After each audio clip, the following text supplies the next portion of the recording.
Hi, I'm Maya, and welcome back to my channel. Itzy has been having contract discussions for about 2 months now, and it's really made me think about where their career is going in the future. Are they going to renew? Should they renew? And what artistic direction could they potentially take if they do? It also made me reflect on what they've done up to this point and some of the problems that Itzy has encountered. I consider myself a midsy and would love to see Itzy continue on as a group, but there are some changes they need to make if they're going to renew with JYP. First, let me describe what made Itzy popular.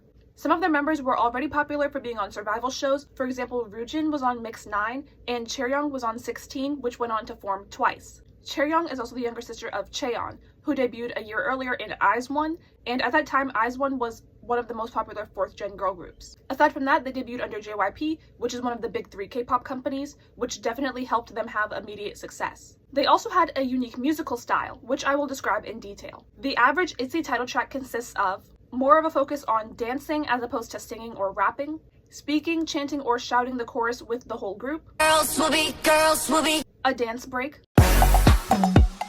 a lot of EDM focus with more of it being on the final chorus, a slowdown before the chorus to make it more impactful, a message of self-confidence, and them saying, "Hey!" or "Itzy." You will find these components in a lot of Itzy's songs, but especially in their title tracks, as I showed. I think Itzy was on a really good run from Dalla Dalla to Not Shy era. Mafia in the Morning is where things drastically changed. They wore all black outfits, it had a slower tempo, not shy, not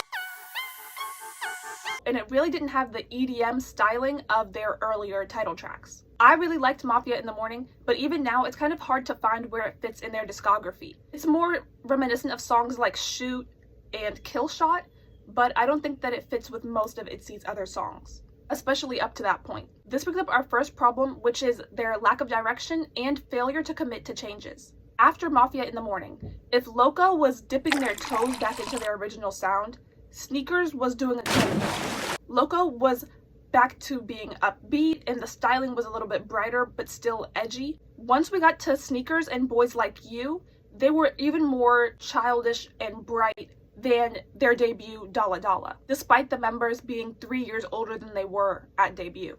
At this point, I think their music should have started to slowly mature because they were about halfway through their first contract. As I said earlier, Itzy is known for their very strong performances. Their dances before Loco era are much more complicated than their dances after Loco, even during the dance breaks.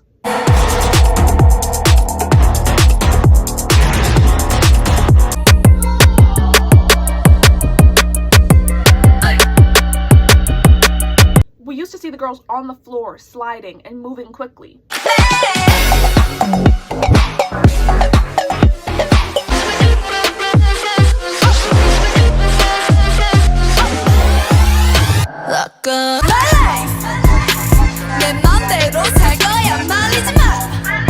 Most of these moves are not present in their recent title track performances. This is for good reason. The members have talked about how they used to get injured frequently and it would hurt their knees to be on the floor all the time. But dancing was what really made them stand out from a lot of their competitors. In my opinion, Born to Be has their best dance since Loco era. So I would really like to see them do a little bit more of that if they can. In terms of sales, Itzy was growing pretty consistently, but they reached their peak before Leah went on hiatus. However, since Leah's return, she has been on 2 albums, and they have had a sharp decline in sales. This indicates that people have stopped paying attention to Itzy as a group. Itzy also hasn't won on a music show since they released Untouchable, and they haven't won multiple times on a music show since Sneakers era, which was back in 2022. I think it is fair to say that Itzy has reached their peak. A lot of groups reach their peak and never reach the numbers that Itzy has been able to put up. However, this is something important to consider if the girls are going to renew with JYP. Where would their career go from here? First, I'm going to show you guys how I would have reordered their title tracks to show consistent growth. And second, if I had to pick a different title track off of Itzy's albums, what song I would have chosen. Through this, you guys will be able to see more of a maturity of Itzy's sound, which I think is their main problem and why audiences have stopped paying attention to them like they were before. If I were to reorder Itzy's title tracks, I would have kept Dalla Dalla as their debut. It was very loud, in your face, and it did a great job at introducing them as a group. Next, I would have released Sneakers. Now, This is because I think Sneakers is such a bright kind of concept that they could have done it at debut instead of waiting 3 years to do it. Next, I would have released Itzy, then Wannabe, so we're keeping those two in order. Then I would have released Cake. It was repetitive, but it would have been something a little bit more mature for them at that time. After Cake, I would have done Not Shy, then Loco, then Gold. After Gold, I would have done Cheshire, then Untouchable, Girls Will Be Girls, and Mafia in the Morning last. Because to date, I think Mafia in the Morning is their most mature concept that they've done. Mafia in the Morning was a complete shock to come out when it did, and I think that they should have waited to do that kind of concept, song style, all of it. So by reordering their title tracks in this way, it would keep their bright teen crush concept in the beginning and then slowly mature them into a darker kind of theme. So for the next part, these are not my favorite songs off of each album. Like for example, I think it might have been their debut album that had the song Cherry, and I prefer that one to Dalla Dalla, but Cherry would not make a better debut song. I just picked the song that would be the best in keeping them cohesive over the years, but still advancing the story. So Dalla Dalla through Not Shy, I am keeping the exact same title tracks. Although I really like a lot of the songs off of these albums, they don't make for better title tracks than what the group already had. Next, I chose Wild Wild West instead of Mafia in the Morning. It's the Wild Wild West! Because it fits a little bit better with some of the country theming of Not Shy. If you remember Not Shy, stylistically, they were like wearing cowboy hats, they were at a ranch in the music video, so I'm kind of trying to tie it in there. It's really catchy, it's more of their original concept than Mafia in the Morning was. I stuck with Loco for their Crazy in Love album. I think it really suited them and it was a great choice for title track. Next, I'm changing out Sneakers era. So Sneakers was actually really successful in Korea, but it kind of aged them backwards. So since we're trying to bring the group forwards, I'm going to change out Sneakers with What I Want. I know what I want, I know what I want, I know what I want. Although it's less catchy than Sneakers, it definitely serves as a better follow-up for Loco than Sneakers did. I also thought about how they would be able to dance to it. I could picture them doing a bit of a more interesting dance than what Sneakers had. I kept Cheshire as the title track for the next album. Although it's not my favorite title track that Itzy put out, it's definitely a better choice than the other songs on that album because they're really slow and there isn't much of an opportunity to dance to them, and I want to keep Itzy as a dance-focused group. My next one is going to be a big replacement. So the theming of the original title track and the theming of this one are completely different.